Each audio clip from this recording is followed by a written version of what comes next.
皆さんこんにちは。ザ・京都のゆうごです。今日はですね、梅小路公園に来ています。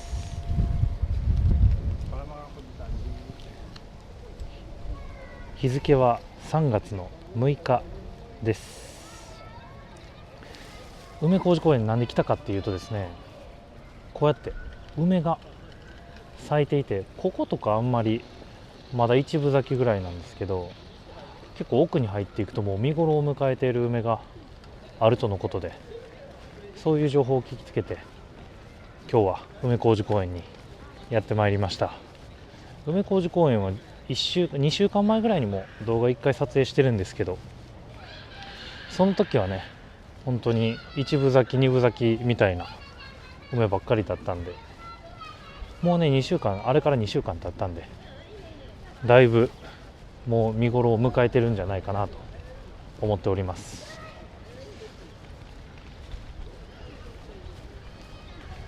なんか今年は梅の開花がすごい遅れているようで、本来梅の開花って実は2月下旬ぐらいから開花するもんなんですね。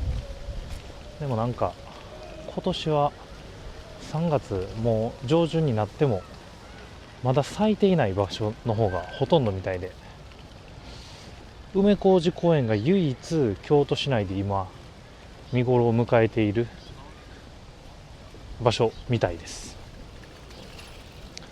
本当にコメント欄でも城南宮行ってきましたとか結構見るんですけど、皆さんね城南宮行ったけどまだつぼみでしたとかいうコメントが結構多くて、やっぱり本当に今年は遅れてるなと。そう思えばね、紅葉も結構遅れてたんですよ。皆さん覚えてますかね。今年の紅葉って12月中旬でも全然見れたんですね。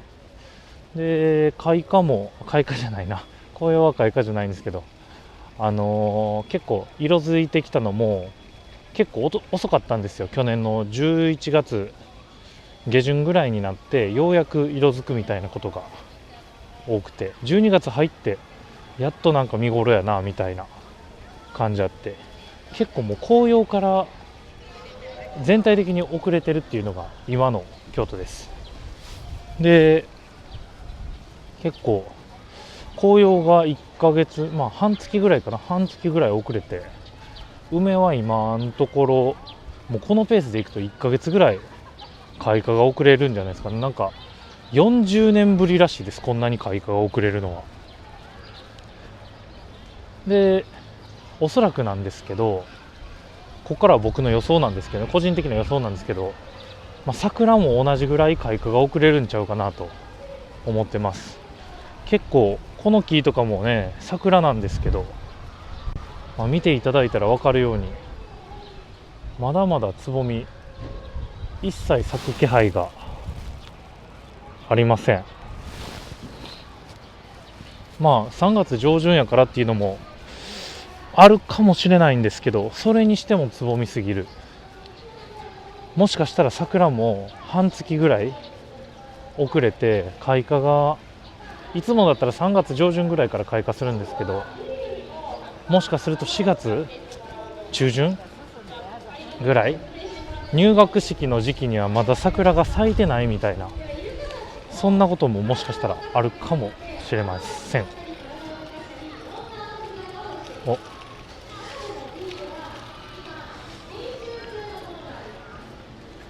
やっぱ梅小路公園ちょっと今皆さん僕の視界には映ってきてるんですけど、やっぱり結構ちゃんと色づいてますね。すごい見頃ですよ、梅小路公園は。皆さんちょっと今度奥の方見えますかね。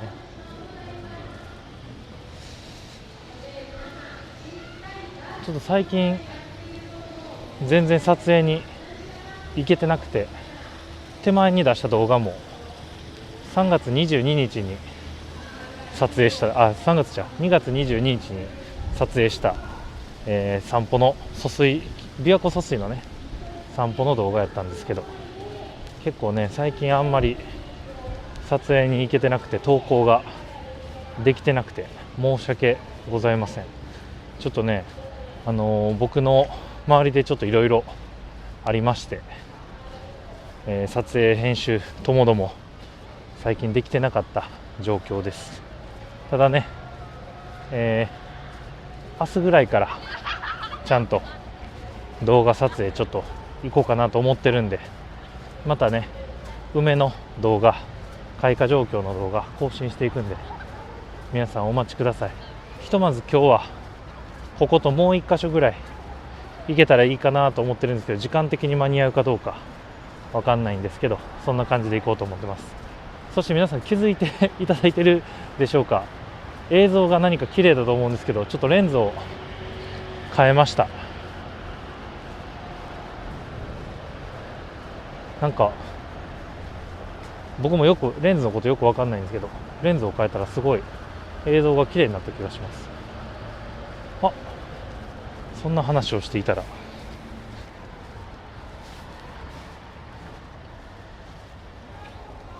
梅に出会えました。やっぱりまだ開花してない梅もありますね。こうやって一切開花してない梅もあるんですけど、見てください。いかがでしょうか。もうすでに散り始めている部分もあります。ただめちゃくちゃ綺麗じゃないですか。香りもとてもいいです。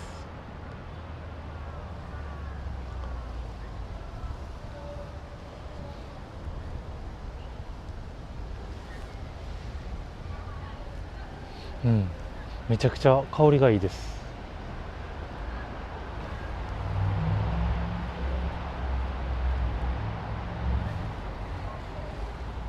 今の時代はお花見といえば桜なんですけど、かの昔、それこそ200年以上前はお花見といえば梅で行っていたようです。もう今の時代はね、皆さん桜でお花見してますけど、昔は梅でお花見をしていたようですね。お花見といえば梅だったようです。あ、やっぱいい香りする。いいですね。3月、6日現在の梅小路公園の状況です。結構いい感じなんじゃないでしょうか。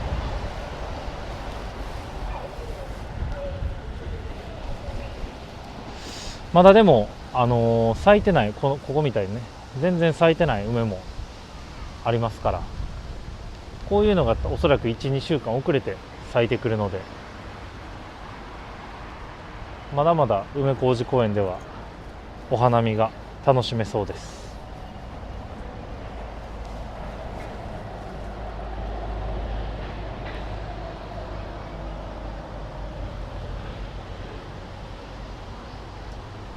ピンクの方が先に咲くんですかね。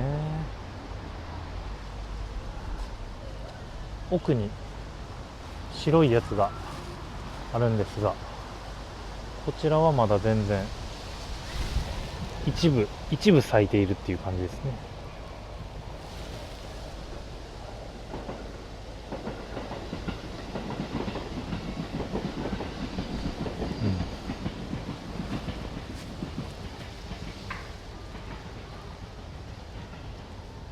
僕が見たのは京都ナビさんだったかな。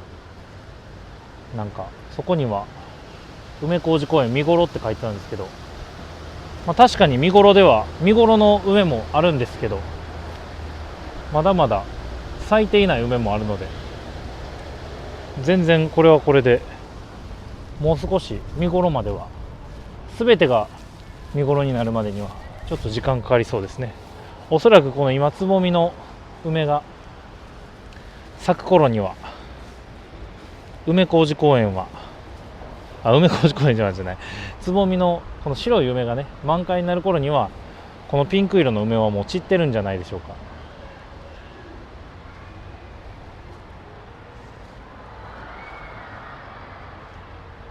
いいですね。白色の梅も綺麗です。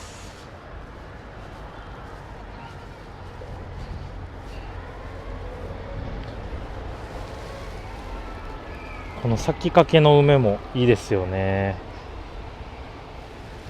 すごい綺麗です。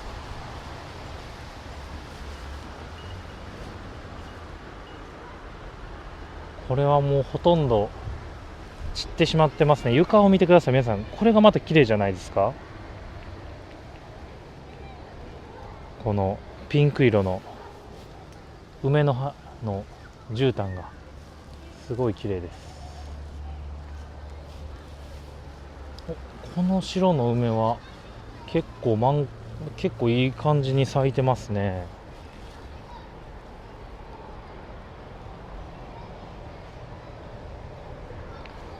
いかがでしょうか。めちゃくちゃ綺麗じゃないですか。これ本当に皆さんにこの香りが伝わらないのがちょっと残念なんですけど、めちゃくちゃ香りがいいです。すごい甘い香りがしています。ぜひ京都に来られた方は梅小路公園、京都駅から徒歩10分、10分15分ぐらいかな、徒歩10分ぐらいで行けますし、さらに言うと、電車でもね一駅で行ける場所なので、京都に観光に今の時期京都に観光に来られた方はぜひ皆さん梅小路公園を立ち寄っていただけるといいのかなと思います。梅小路公園というぐらいなんで、やっぱりたくさん梅の木があります。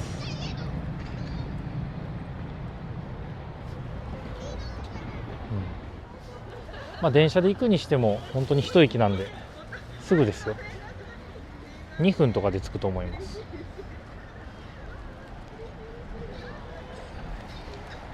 この絨毯もいいですね。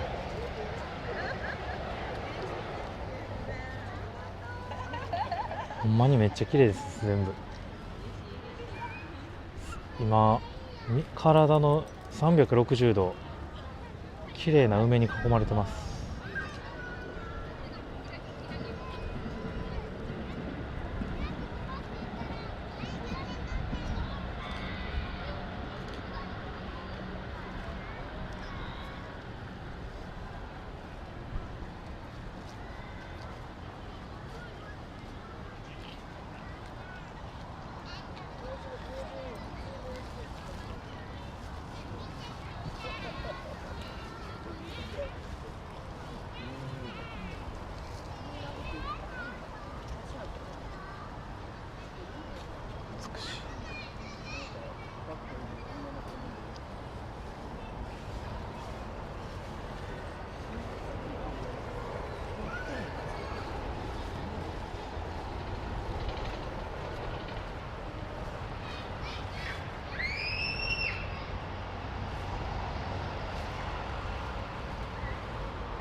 咲いてんじゃん。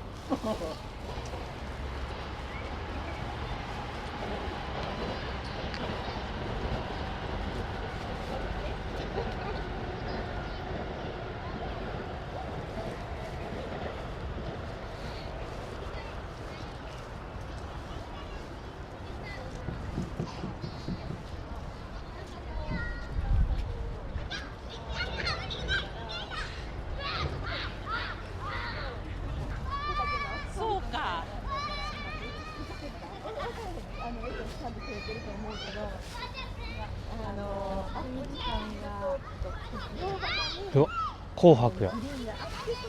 白色の葉っぱもこの辺は落ちてます。すごい綺麗な梅の葉のもみじ、梅の葉の絨毯です。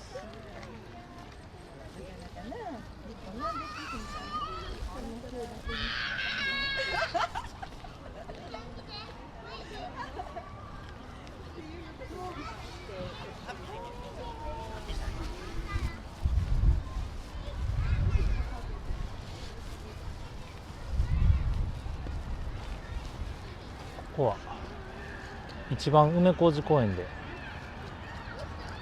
梅の木が植えてある梅林になってます。なんで皆さんこの辺りですごく写真を撮ってる方が多いんですけど、実は梅小路公園には他にもたくさん梅が植えられている場所があります。この辺りもちょっと行ってみましょう。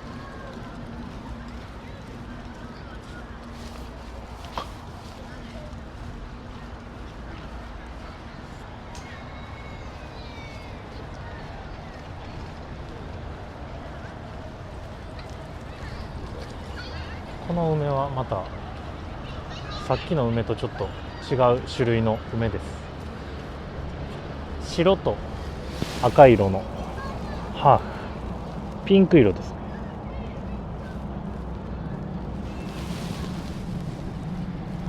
これはしだれ桜っぽいからしだれ梅とかですかね。どうなんでしょう。名前わかる方ぜひコメント欄に書いていただければと思います。これもこれですごい美しいです。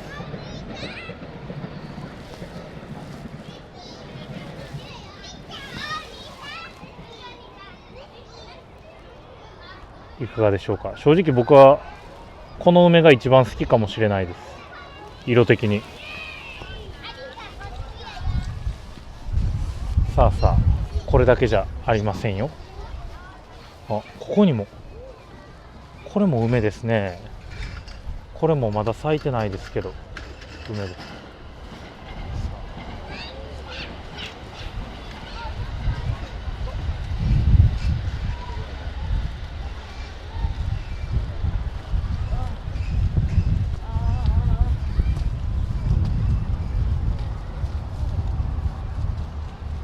これがさっき見ていた梅林ですね。その隣、こちらにも梅があります。ただこっちの梅はまだちょっと咲いているものと咲いていないものがありますね。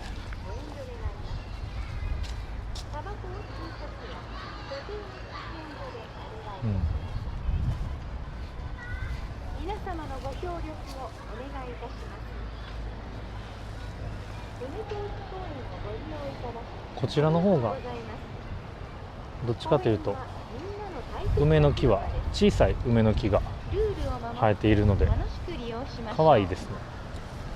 バイク、自転車の駐輪は所定の駐輪場にお願いします。犬を連れて歩くときは園路を利用し、芝生広場や植栽には入れないようにしましょう。公共の場所での犬の放し飼いは交通条例等で禁止されています。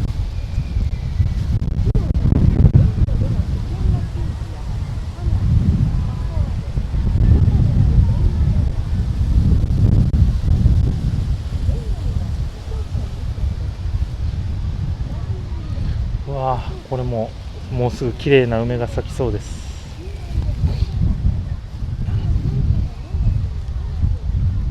あ、僕の大好きな濃いピンクじゃなくて薄ピンクっぽい梅をまた発見。あ、白だった。うわ、これめっちゃ綺麗。めちゃくちゃ綺麗だ。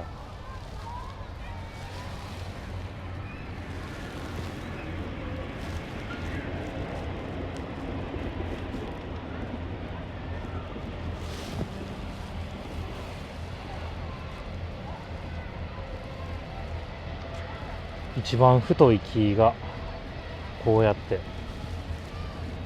切られてもその横からまた枝を伸ばして元気に咲いています。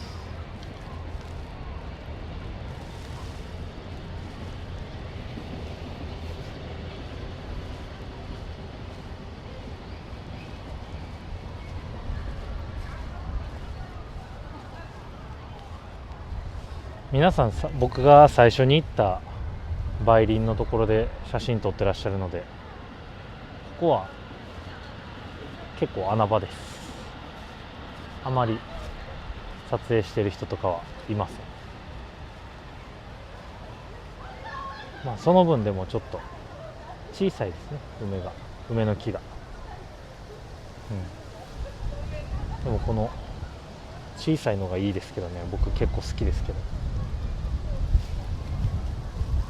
さあこれが梅の2箇所目です。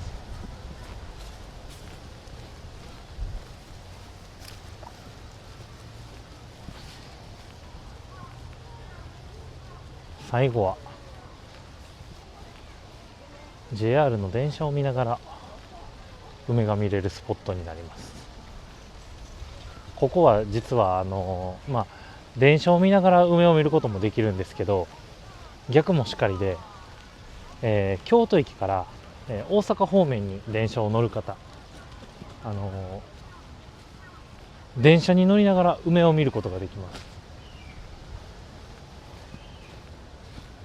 ここですね。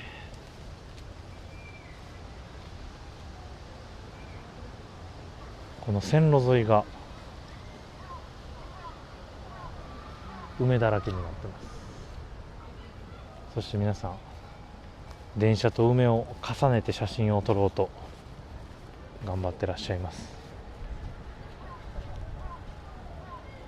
植えられている梅の種類は梅林のものと一緒ですね。ここにも、濃いピンクと白色の梅が植えられています。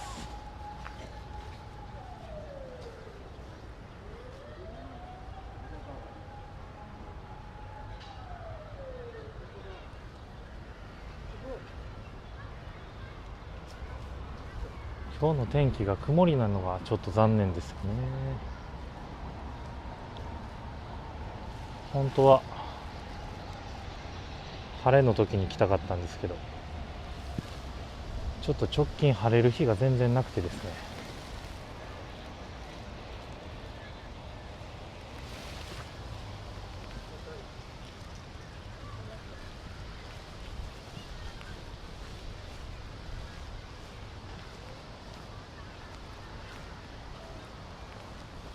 ここはまだつぼみです。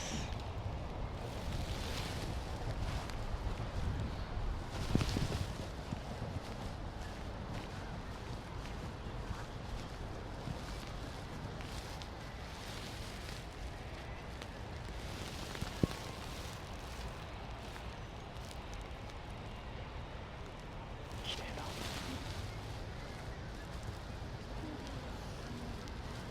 あ、電車が来ましたよ。さあ、奥から今電車が来てますが、あのようにあの電車は京都から大阪方面に行く電車なんですけど、この京都駅から大阪方面に行く電車に乗ってると梅小路公園のこの梅が見れます。ぜひ皆さん京都から大阪方面に電車で行く方はですね、北向きを見ながら、北向きに座席に座っていただいて、車窓からね北向きを眺めていただければ、こうやって結構濃いピンクと白色の梅がちゃんとしっかり電車の中から見えるので、ぜひ皆さん、梅小路公園に立ち寄る予定がない方、そういった時間がない方も、梅小路公園のね方を見て、梅を見ていただければと思います。あとごめんなさい、もう一箇所忘れていました。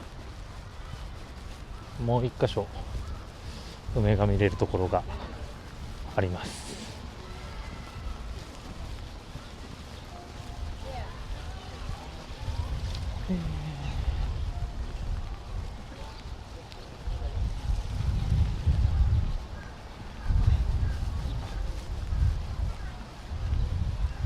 うわ、ここ渡れなかったっけな。渡れないな、これは。皆さん気をつけてください。こういうふうに梅小路公園には川が流れているので、僕のように道順を間違えるとすごく大回りしないといけなくなります。こことか渡れそうやな。ここ渡れないか。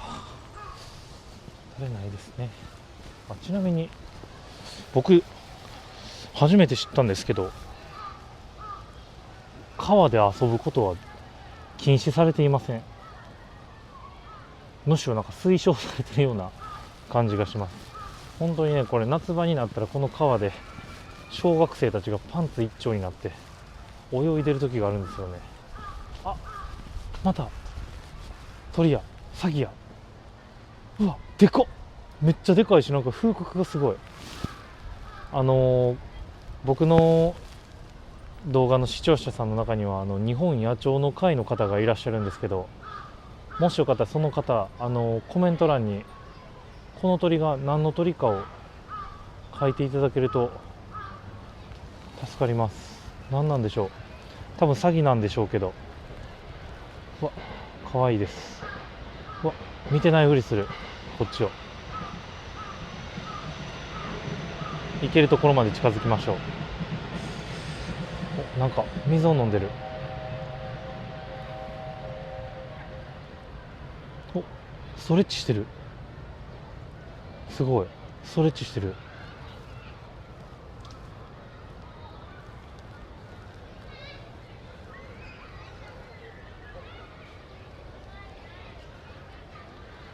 こういう時なんかおやつ持ってたらあげたくなるんですけどね。そういうのあんましちゃダメなんかな。もうちょっと近づきましょうか。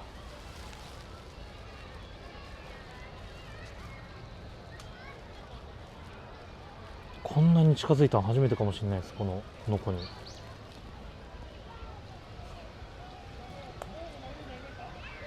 この辺までにしましょうか。なんかちょっとかわいそうだし。こういう野鳥にも出会えるのが梅小路公園です。結構この映像貴重なんじゃないでしょうか。ちゃんと水飲んではる。いや最近実はね、動画投稿と撮影に行けてなかった理由の一つにちょっと悲しいことがありまして、その悲しいこともこの綺麗な梅とかこういう鳥さん見てたらなんか忘れられますよね。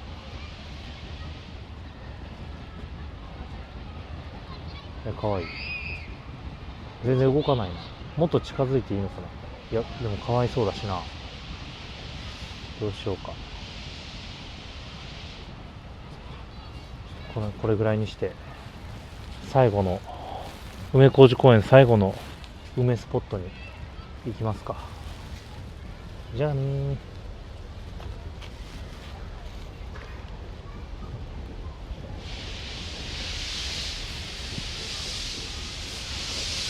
お、すごなんか、あ、これあれだ、蒸気機関車が走るんですよ、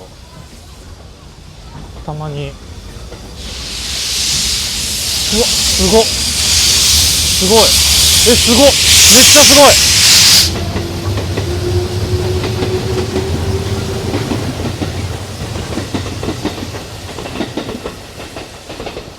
本当に蒸気を上げて走ってます。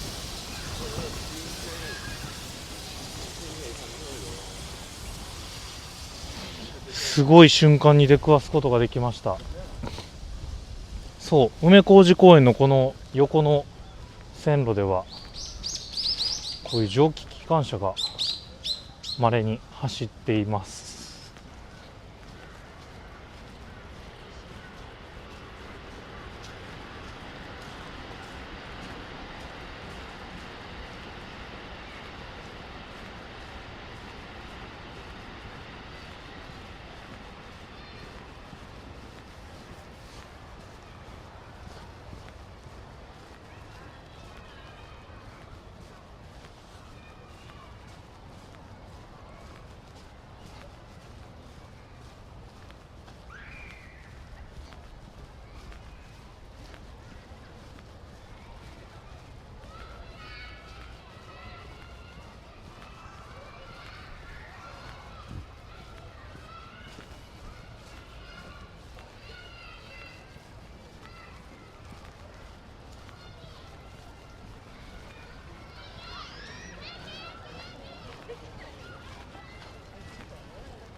さあ、こちらが最後の梅スポットです。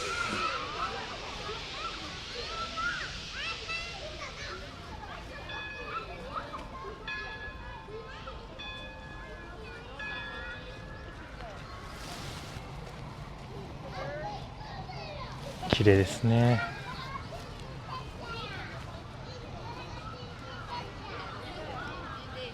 この梅はまたちょっと品種が違いそう。すごいちょっと薄めのピンクですね。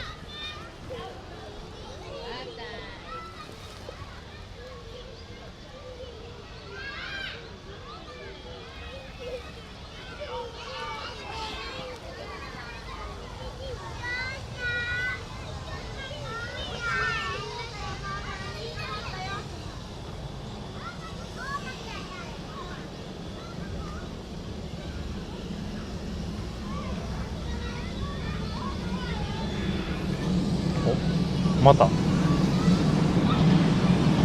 蒸気機関車が走ってます。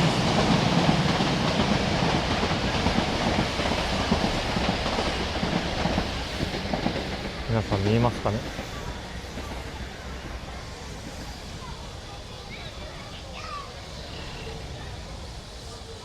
ちょっと遠くからになっちゃってますが、梅小路公園はね、本当にファミリーで楽しめるすごいいいスポットだと思います。なんでぜひ皆さん来てください。